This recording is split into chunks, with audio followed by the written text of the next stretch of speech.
Du papier, de l'encre, des mots, mais pas forcément de la littérature. Bienvenue sur les marges de la littérature. Je suis invitée aujourd'hui chez un obsédé textuel. C'est ainsi qu'il se présente lorsqu'on lui demande son titre professionnel. Puis il précise qu'il est chanteur-carnettiste. Un carnettiste? Quel est donc cet instrument? Bonjour Florentin Fouche, merci de nous recevoir ici dans ta yourte, en marge du monde. J'ai l'impression d'être dans une sorte de conte, le pays des hobbits peut-être. Nous sommes dans les Alpes de Haute-Provence.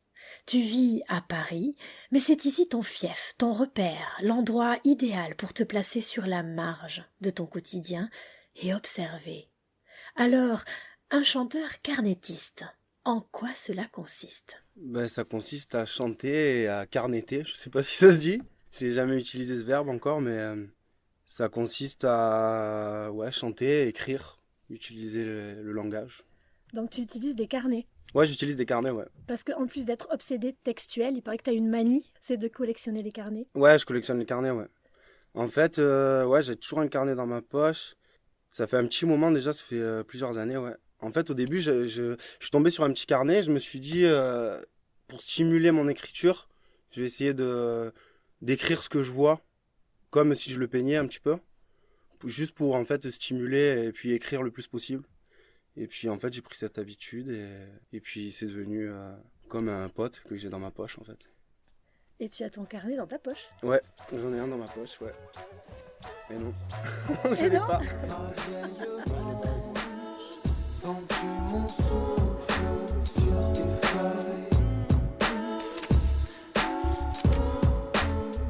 Ma vieille branche, sens-tu mon encre qui te cueille? Mon cher journal, je te donne ma parole, nous sommes intimes. Je m'isole sur tes pages de fables fines. Mes idées sont vagues, mais tes feuilles dévoilent leur cime. Ainsi, nous voguons sur l'océan des rimes. Quand je te relis, de nouveaux vents se lèvent. Et je mets les voiles quand ma voix se mêle à tes lignes. Le flot s'en mêle et s'anime, les fonds ça rime. Je largue les humeurs qui me minent. Page à page, j'apprends mes adages comme un abordage et me fond dans tes feuillages. Mon cher journal, je te donne ma parole. Tu es ma chair végétale, tu es la sève qui enracine mes mensonges, mes messages. Et mes songes se balancent de blanche en blanche. Tu es leur forêt vierge, leur chance. Tu éveilles leur sens, tu es l'essence. Et ton amour du papier, il date de quand? Mon amour du papier, en fait, c'est assez tard, hein, parce que j'étais pas très écrit, j'étais plus matheux même. Donc c'est venu en rappant en fait vers 17-18 ans. Et j'ai commencé à gratter des textes. Et puis là, j'ai commencé à aimer le papier et le français, quoi. Pour écrire? Ouais, pour écrire, ouais. Et pour lire? Pour lire, en fait, pareil, j'étais pas un grand lecteur.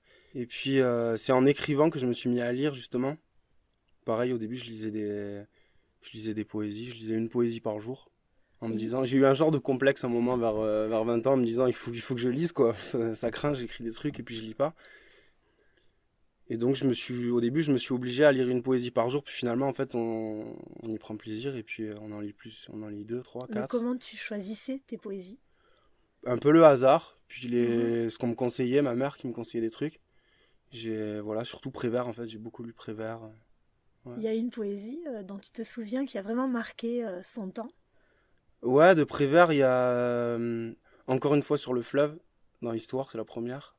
Et la première de parole aussi. C'est tentative de description d'un dîner de tête, je crois.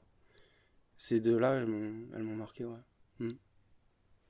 La première fois que je t'ai vue sur scène, j'ai dansé, c'est vrai. Mais j'ai surtout tendu l'oreille en me disant que je devais passer à côté de la moitié de tous les jeux de mots qui imprègnent tes chansons. Tes textes jouent avec le sens des mots, mais aussi avec leur son, leur musique intérieure en quelque sorte. Tu retrouves l'essence cachée juste en changeant une lettre ou en coupant le mot là où on ne l'attendait pas. En jonglant avec, c'est ton expression.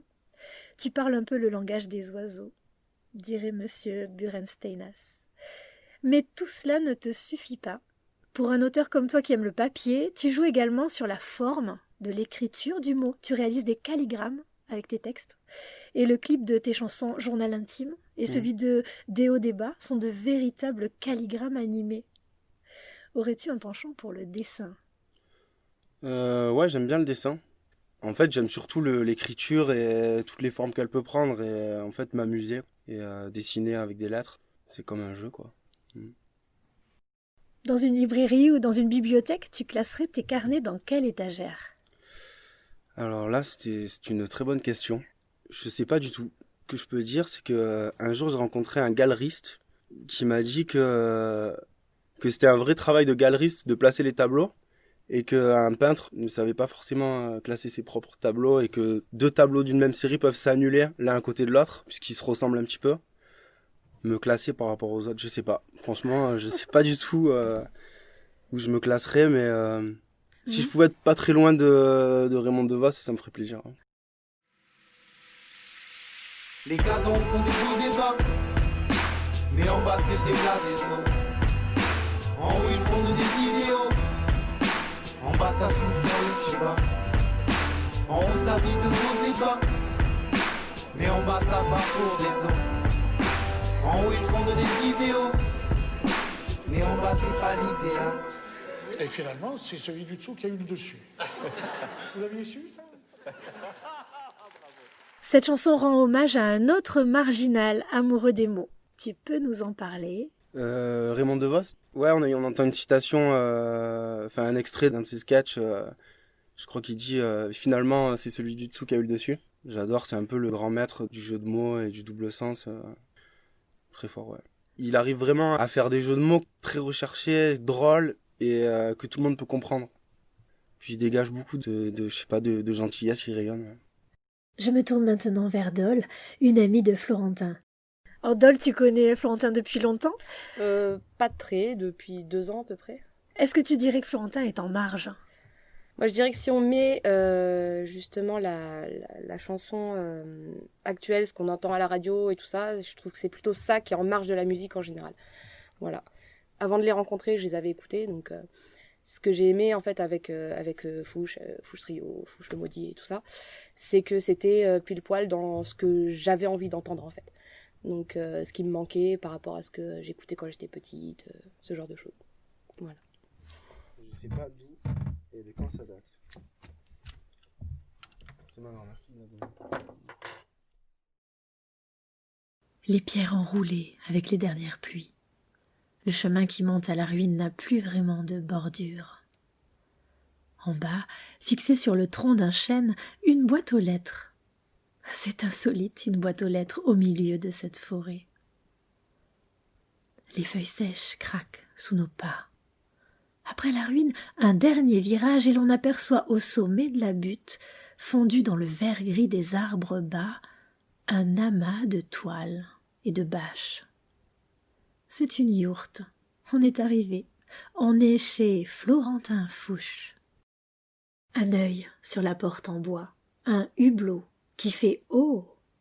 Surprise du solitaire, caché là comme un hibou en son nid camouflé. Oh, fait le hublot. L'intérieur de la yourte est vaste, plus vaste qu'on pourrait imaginer. Au centre siège le poêle. Près du canapé, un piano, comme un perchoir improvisé pour des tas d'objets hétéroclites et pour la plupart indéfinissables. Un verre d'eau? Attention, elle vient du puits, elle a toujours un léger goût d'argile. Les tasses sont en terre cuite. Florentin a grandi à la poterie familiale. Donner des formes à ce qu'on boit, façonner un cadre à ce qu'on mange, c'est toute l'histoire de la famille Fouch. Quand il était petit, Florentin en a eu assez de la terre. Il a décidé d'être tailleur de pierre. Construire des maisons, c'est quand même autre chose. Le loup pourra bien souffler. Et puis un jour, Florentin est allé un peu plus loin dans la forêt. Il est monté par le sentier jusqu'à la ruine là-bas. Du grès au grain fin, des blocs massifs, bien taillés. La maison devait être solide, et pourtant elle s'est effondrée en un tas de pierres, de terre, de sable. Florentin s'est arrêté là. Il s'y est installé, juste à côté de la ruine. Il a construit sa yourte. Rêve de voile, de toile, château de sable, râteau de fable. Son vieux jeu de cartes, il y a pensé à ce moment-là. Il a eu envie de jouer. Jouer léger, jouer avec du papier, avec le cœur, avec les pics et les fleurs et tout ce que les mots écrivent dans sa tête et qui s'envole au moindre coup de vent. Depuis, Florentin n'a plus cessé de bâtir, sculpter, ciseler, mais il le fait sur du papier, avec de l'encre et des mots, des matériaux volatiles et volages, de plus en plus aériens. Aujourd'hui, Florentin est un papillonneur, un éleveur de petits papiers, un batifoleur de mots. Leur sens, leur son, leur dessin, leur diction, les mots dans des carnets, les mots dans des chansons. Connaissez-vous matière plus immatérielle? Ouais, j'adore les vieux outils, ouais. Et ça, c'est quoi? Ça, c'est une guimbarde. Ah, Mm. je connais. Ouais. Ça la bouche. C'est comme ça. C'est que ça On a parlé de tes jeux avec la musique des mots, avec leur sens plus ou moins caché, avec les dessins qu'ils peuvent tracer sur le papier qui créent du sens aussi.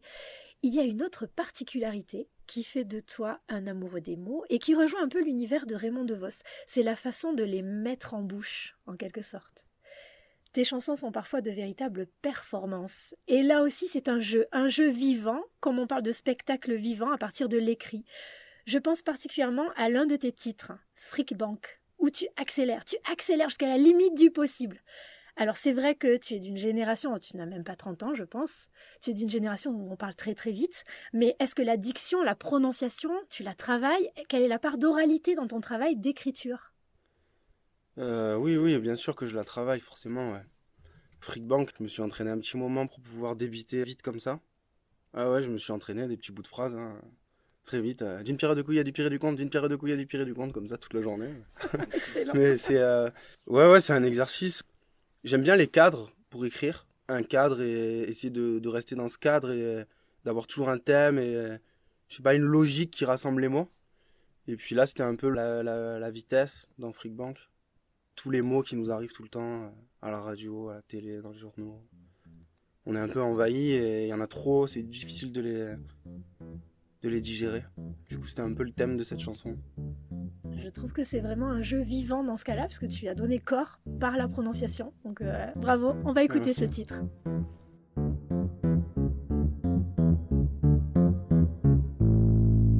On vit dans un monde d'information et de désinformation. Faudrait faire des formations pour comprendre l'information. J'essaie de faire des efforts, mais je fais des déformations, d'affirmations, d'informations déformées. Je comprends plus rien à ce que je raconte. Fric, banque, fric, banque, fric, banque, fric, banque. Ils délogent le temps du haut de leur loge. Tout va trop vite, je m'interroge, hein. D'une pierre deux coups, il y a du pire et du contre, des guerres et des morts et des mères qui pleurent des larmes de noir, car garde morale pour serrer des marées, ces ports et des bords de l'inventivité pour faire souffler les vents de la cupidité. Ces torts du menteur nous embarquent à la banque sur le flot des banquiers pendant qu'on rame pour gagner des miettes qui se gavent aux banquiers, nous mènent en bateau, jeu d'échecs en bois, coups de bâton nous enchaînent à l'oreille et nourrit les neurones dans l'arène en ruminant nos rêves, un vrai remue-ménage déloge le temps du haut de leur loge, des vrais snobs, globes, trotteuses, cadran, colère qui te remet les pendules à l'heure, la terre un yo qui vacille au bout d'un fil de pute, flûte qui joue du violent sur l'air du temps.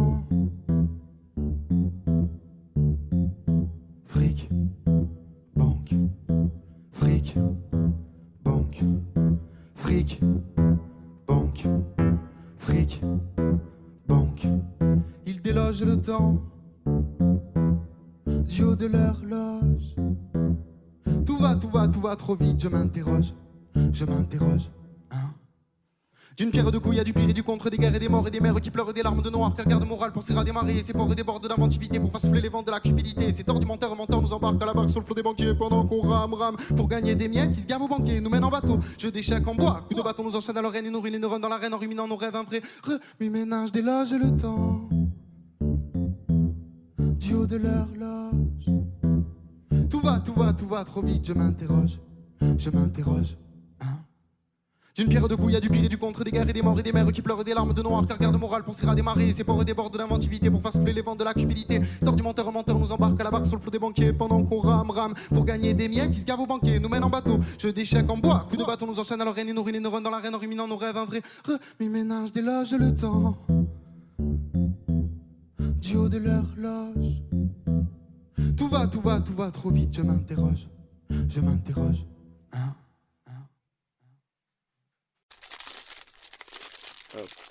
C'est un carnet vierge. C'est un carnet vierge, ouais.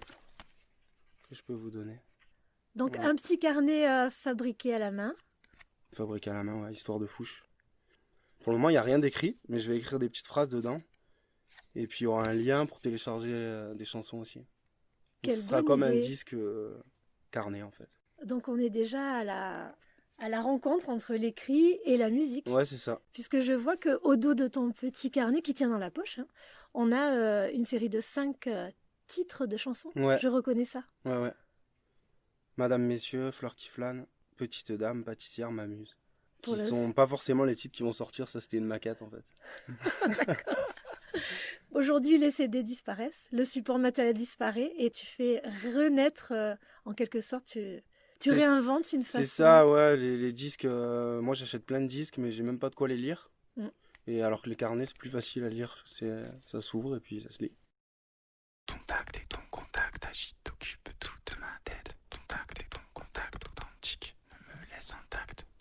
Des petits livrets qui jouent un peu le même rôle que celui qu'on trouvait dans les CD, avec un graphisme soigné, des paroles, des jeux de mots, et puis l'univers de tes chansons. En attendant de les avoir entre les mains, tu nous proposes d'ouvrir tes carnets sur ton site et sur Instagram avec une collection que tu intitules « Histoire de Fouche ». On clique Florentin Fouche et l'on trouve cette collection d'images. Ces images que tu publies très régulièrement, presque tous les jours je crois, sont pratiquement indescriptibles en audio. Ce sont essentiellement des pages de tes carnets mises en scène ou bien des jeux de mots écrits sur un mur, sur un objet, sur tes mains. Le sens des mots change les perspectives, la mise en scène joue avec tout cela. Je pense toujours un peu à Magritte quand j'ouvre ton site. Bon bref, c'est toujours une surprise, toujours un peu insolite. Il faut les voir.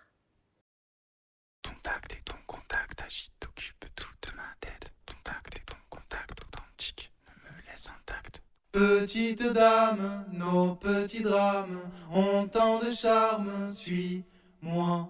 Petite dame, nos petits drames ont tant de charme, suis-moi.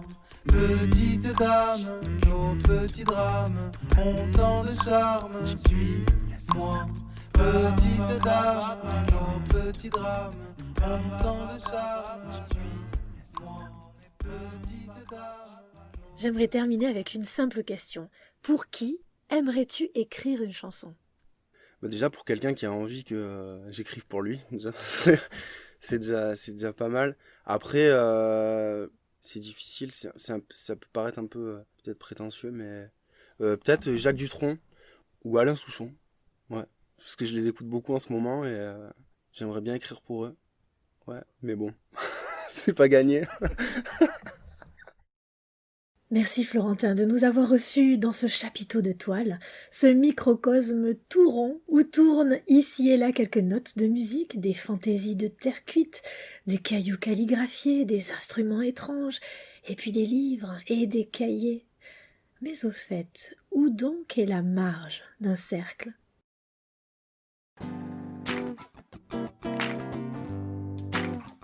Retrouvez nos podcasts sur notre site intitulé Tout avec presque rien et restez encore un peu sur la marge du monde, dans l'univers de notre invité en visitant la page qui lui est consacrée avec des photos, des références et toute une documentation inédite. Retrouvez-nous également sur les plateformes de podcast et les réseaux sociaux. Merci à Marie pour la technique. N'hésitez pas à interagir et à nous solliciter. Nous serons ravis de vous retrouver ici ou là, sur les marges de la littérature.